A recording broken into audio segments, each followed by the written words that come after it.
महाराष्ट्र राज्यातील प्रत्येक महत्त्वाच्या घडामोडी फक्त आपल्या बेधडक मी मराठी न्यूज चॅनलवर. महाराष्ट्राचा बुलंद आवाज.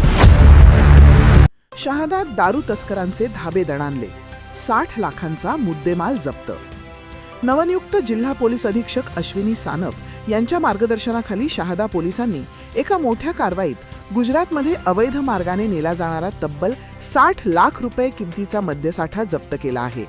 या प्रकरणी पोलिसांनी कंटेनरसह मुद्देमाल ताब्यात घेतला असून 2 आरोपींना अटक केली आहे.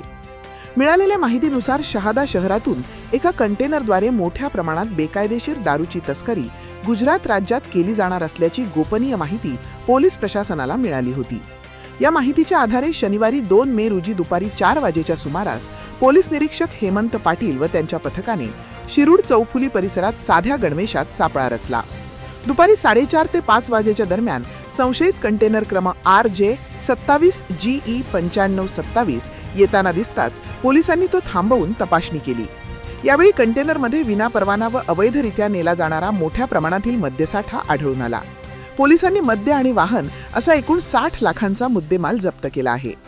ही धडक कारवाई जिल्हा पोलीस अधीक्षक अश्विनी सानप, अप्पर पोलीस अधीक्षक आशित कांबळे, उपविभागीय पोलीस अधिकारी दत्ता पवार आणि LCBचे पोलीस निरीक्षक हेमंत पाटील यांच्या मार्गदर्शनाखाली करण्यात आली. या पथकात पोलीस अधिकारी प्रवीण सोनवणे, प्रभारी अधिकारी हेमंत कुमार पाटील तसेच DB पथकाचे दीपक चौधरी, देवीदास विस्पुते, भगवान सावळे, कपिल मंदिल आणि भरत शिंपी यांचा समावेश होता. या प्रकरणाचा पुढील तपास पोलीस उपनिरीक्षक प्रवीण सोनवणे करत आहेत.